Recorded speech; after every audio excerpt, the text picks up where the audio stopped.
안녕하세요. 선아 원장쌤입니다. 반갑습니다. 오늘은 제가 매일 10분 마음 수업이라는 책을 가지고 나왔습니다. 매일 10분 마음 수업.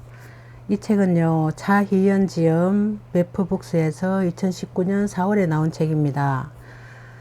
자, 마음 부자 언니의 인생 특강이라고 하네요. 지루한 관계와 답답한 일상에 찌든 현대인을 위한 여유 수업. 혼자일 때 외로운 사람을 함께일 때도 외롭다. 혼자일 때 외로운 사람은 함께일 때도 외롭다. 혼자일 때 행복한 사람은 함께일 때도 행복한 시간을 보냅니다. 두려움이 절박함을 만들고 절박할 때 인간은 무엇이든 시도하게 됩니다. 처음의 설렘은 짧다. 그 설렘을 즐거운 마음으로 계속 유지하는 사람이 결국 원하는 것을 얻는다. 라고 하네요. 자, 여기서 제가 가장 감동 깊게 읽었던 문장은 소통의 기본은 정직입니다. 자신에게 정직하고 상대에게 정직한 것. 그것이 바로 소통이라고 하네요. 그래서 제가 오늘부터 제가 그 선아 원장쌤으로 바꿨습니다. 왜냐하면 써니 원장쌤이라고 제가 검색을 하니 너무 많은 이름이 너무 많더라고요. 써니라는 이름이. 그래서 제가 선아 원장쌤으로 오늘부터 바꾸기로 했고요. 저는 유튜브 한지 거의 한 달이 다 돼 가는데 지인들이나 친구들이나 가족들이나 아무에게도 알리지 않았어요. 자, 스스로 만족하면서 행복하고 즐겁게 영상을 만들어서 유튜브에 업로드하기로 작정을 했는데 한 달 됐는데도 구독자도 한 명도 없고요. 그 다음에 좋아요 물론 없죠. 댓글도 하나도 없고 해서 제가 구독자 늘리는 법이라든 유튜브에서 좀 검색을 해봤는데 그렇게 하면 안 된다 하더라고요. 그래서 저도 오늘부터 여러분에게 부탁을 좀 드리려고 합니다. 자, 구독과 좋아요 그리고 댓글 꼭 부탁드리고요. 댓글 주시는 분들은 제가 성심성의껏 답해드리고 의문 나는 점이나 그리고 궁금한 점 있으시면 연락 주시면 감사하겠습니다. 구독과 좋아요 꼭 눌러주세요. 감사합니다. 자, 매일 10분 마음 수업 참 의미 있는 그런 제목인 것 같아서 제가 책을 골랐고요. 여기서 좀 스토리가 좀 많이 나오는데요. 한 스토리를 읽어볼게요. 결혼하신 분들이 모여서 이런저런 대화를 하다가 한 명이 이런 말을 꺼냅니다. 난 남편이 있어도 외롭더라. 저도 그런 것 같아요. 남편이 있으니까 더 외로운 것 같아요. 남편이라는 존재가 참 신기해요. 없으면 궁금하고 있으면 귀찮아요. 저도 이렇게 공감을 하면서 읽어봤는데요. 남편이 있기 때문에 더 외롭다는 이야기를 하는 겁니다. 함께 식사를 하고 함께 TV를 보고 심지어 주말이면 함께 나들이를 가는데도 외로움을 느낀다고 합니다. 매일 가족들과 함께 있어도 느끼는 외로움은 오히려 혼자 있는 외로움보다 더 서글프지요. 미국의 조사에 따르면 결혼한 사람 중 62.5%가 외로움을 느낀다고 합니다. 혼자 사는 사람이 외롭다고 느낀다고 응답한 비율은 26.7%밖에 되지 않았고요. 결혼을 하고 배우자와 함께 매일 함께 시간을 보내는 사람은 외로움을 느끼지 않을 것만 같지만 실제로는 더 외로움을 느낀다는 점이 의아합니다. 혼자 산다고 외로운 것도 아니고 결혼을 했다고 외로움에서 벗어나는 것도 아닙니다. 어쩌면 우리는 외로움에 대해서 제대로 알지 못하고 있을지도 모릅니다. 자, 인생을 함께할 배우자가 생기면 외롭지 않을 거야. 친구가 많은 사람은 외롭지 않을 거야. 혼자 있는 사람은 외로울 거야. 외로운 것은 나쁜 거야. 사실 우리가 외로움을 무엇인가 잘못된 것처럼 생각하고 있기 때문에 더 두려워하고 있는지도 모릅니다. 외로움을 느끼면 안 되는 것이라고 생각하지요. 이것은 외로움의 함정입니다. 인간은 본래 태어날 때부터 혼자였고 자신의 인생도 혼자 살아가야 하니까요. 배우자가 있든 없든 자신의 인생은 자기 혼자 살아가게 됩니다. 배우자가 있다고 해서 둘이 함께 한 명의 인생을 사는 것이 아니지요. 우리는 각자 다른 삶의 궤도를 움직이고 있습니다. 결혼해서 같은 집에서 살 뿐. 남편은 직장에 나가서 다른 인간관계를 맺고 살아가는 하나의 독립된 인격체입니다. 역시 자녀도 역시 학교 생활을 하면서 스스로 자신만의 인간관계를 맺고 살아가는 독립된 인격체지요. 우리는 상대방의 모든 인간관계를 공유할 수도 없고 공유해서도 안 됩니다. 인간은 사회적 존재이기 때문에 누구나 외로움을 느낍니다. 외로움을 느끼는 상황이나 환경에 정해진 것은 없습니다. 바쁘기 때문에 외로울 수도 있고 바쁘지 않기 때문에 외로움을 느끼기도 하지요. 결혼과는 관계가 없고 주변에 사람이 많고 적음과도 관계가 없습니다. 풍요 속의 빈곤이라는 노래에도 늘상 화자에게 호감을 보이는 수많은 남자들이 있음에도 생일에 혼자 시간을 보내는 장면이 묘사됩니다. 주변에 수없이 많은 사람들이 있어도 생일을 혼자 보내는 걸 외롭게 느끼는 사람이 있는가 하면 혼자 있기 때문에 더 행복하다고 말하는 사람도 있기 때문입니다. 라고 적혀 있네요. 공감하면서 읽었는데 이렇게 자기 생각을 이렇게 글로 표현한다는 것이 참 대단하신 것 같고요. 그 생각만으로 거의 그치잖아요. 저도 그렇게 생각하고 있었지만 공감을 하지만 이렇게 글로 표현하고 책을 낸다는 것에 참 대단함을 느끼면서 읽었던 것 같습니다. 자, 프로이드 이야기가 나오는데 저도 프로이드에 대해서 유아교육을 공부하면서 프로이드에 대해서 좀 많이 공부를 해봤고요. 프로이드는 인간에게 있어서 가장 본능적이고 기본적인 감정이 불안이라고 했습니다. 혹시라도 자신이 선택한 것이 잘못된 것은 아닐까, 자신이 제대로 하는 것일까, 열심히 노력했는데도 잘못되면 어떻게 하나. 아마 자신이 지금 생각하는 것들이 불안감에서 시작했다는 사실도 인지하지 못하고 있을지도 모릅니다. 불안은 뇌의 옆 머리 안쪽에 있는 척두 옆 안쪽에 있는 아몬드 크기만 한 편도핵에서 만들어냅니다. 우리에게 다가오는 상황을 몸이 준비할 수 있게 하는 역할을 하지요. 아드레날린이 증가하면서 주변의 작은 변화에도 예민하게 반응하고 적응할 수 있도록 준비를 해줍니다.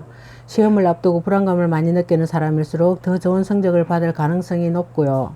사람들은 불안하면 자신도 모르는 사이에 다양한 방식으로 그 불안함을 표현합니다.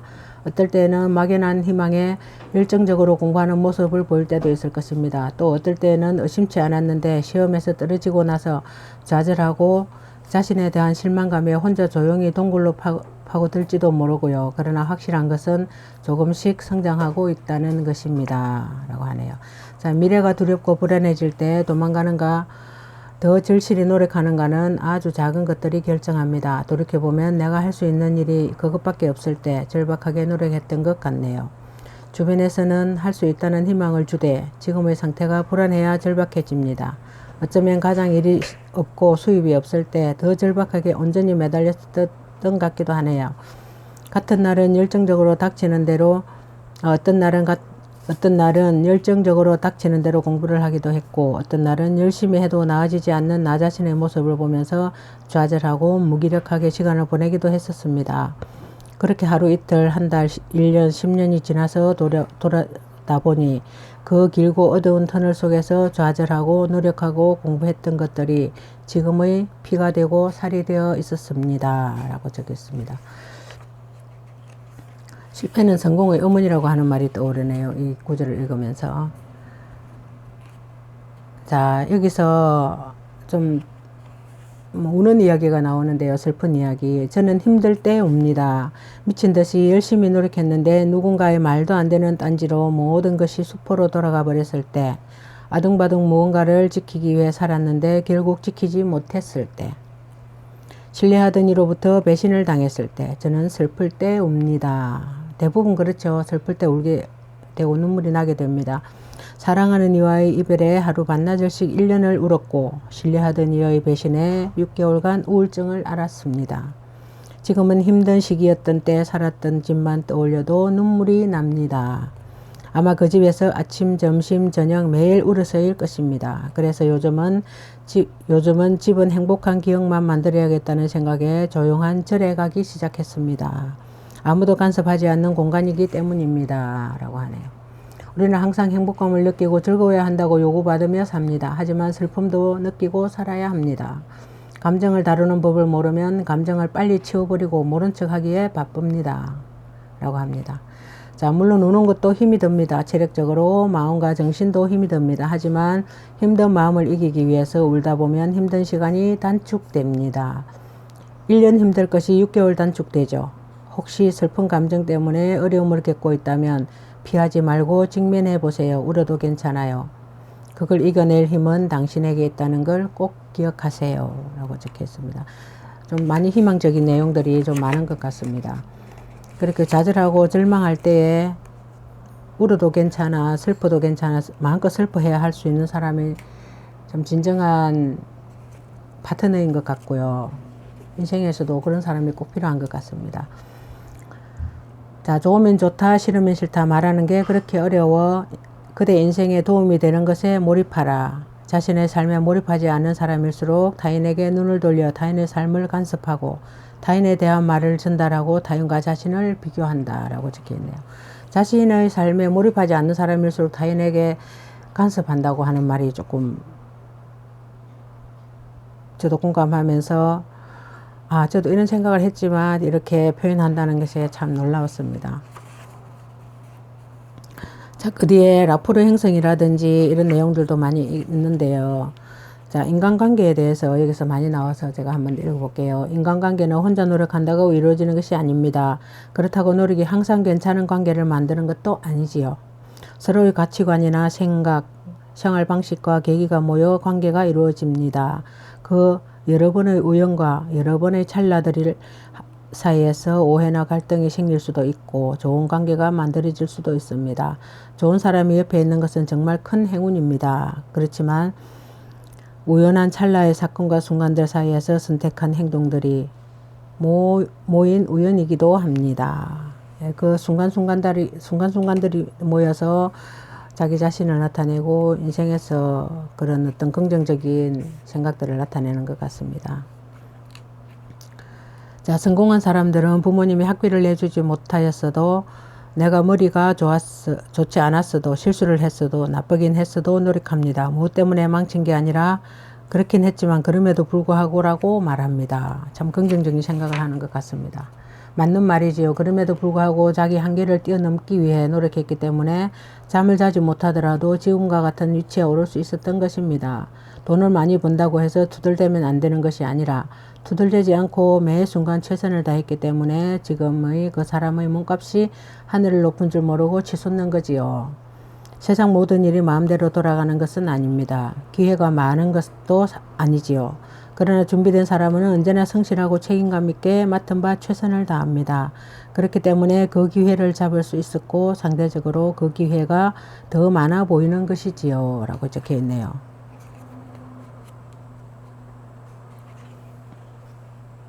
자, 서로 가까워지기 위해 노력한 시간만큼 멀어지는 시간도 필요하고 내가 상대방과의 관계가 멀어진 만큼 상대방도 받아들일 수 있는 시간이 필요합니다.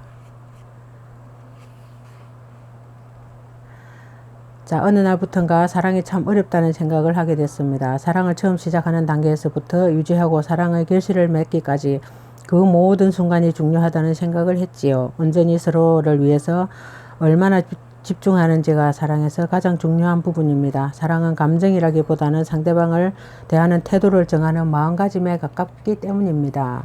저는 한 사람이 마음에 들어오면 시간을 두고 관찰하는 습관이 생겼습니다.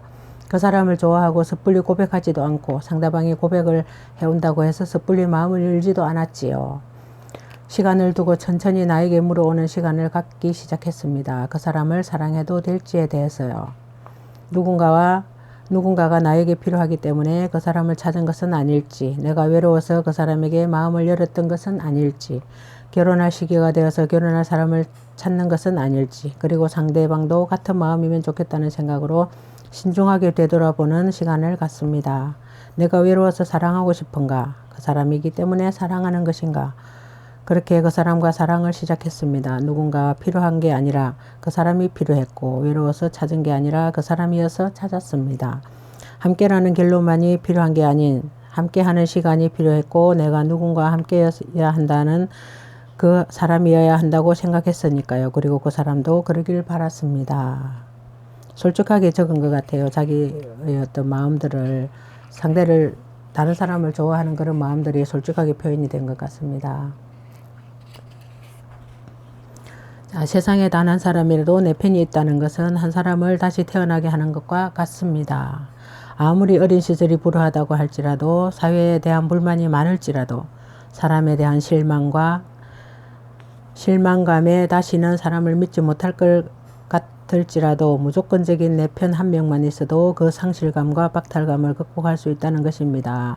도널드 위니콧은 상대방에게 결혼은 제2의 탄생이라고 언급한 바 있습니다. 상대관계 이론에서. 자, 상대관계 이론을 도널드 위니콧이 이야기했는데요. 결혼은 제2의 탄생이라고 언급한 바 있습니다. 저는 이 친구 없었으면 벌써 이 세상 사람이 아니었을 거예요. 저도 이 친구가 없었으면 버틸 수 없었을 거예요. 곧 제대하게 될 병장 계급이 군인 2명이 나란히 앉아서 친구에 대해서 소개했습니다.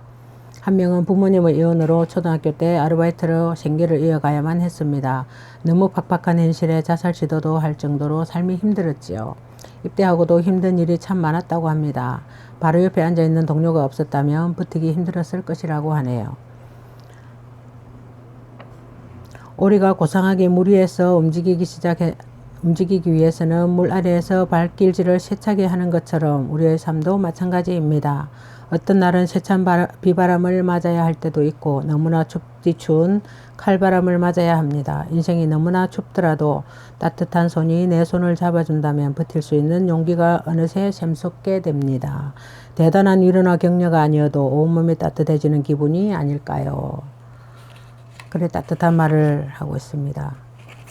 자, 여기서 조금 마지막으로 가고 있는데요. 마무리를 하면서 좋은 문장들 한번 읽어보겠습니다. 자, 타인과의 소통에서는 단계가 있다고 합니다. 그 단계는 1단계는 자신과의 대화입니다. 그 어떤 단계보다 중요하지요. 자신의 생각과 숨겨진 욕구를 제대로 파악하는 단계입니다. 이것에 실패하면 그 다음 또한 불가능하다고 보면 됩니다. 2단계는 타인과의 관계 인식입니다.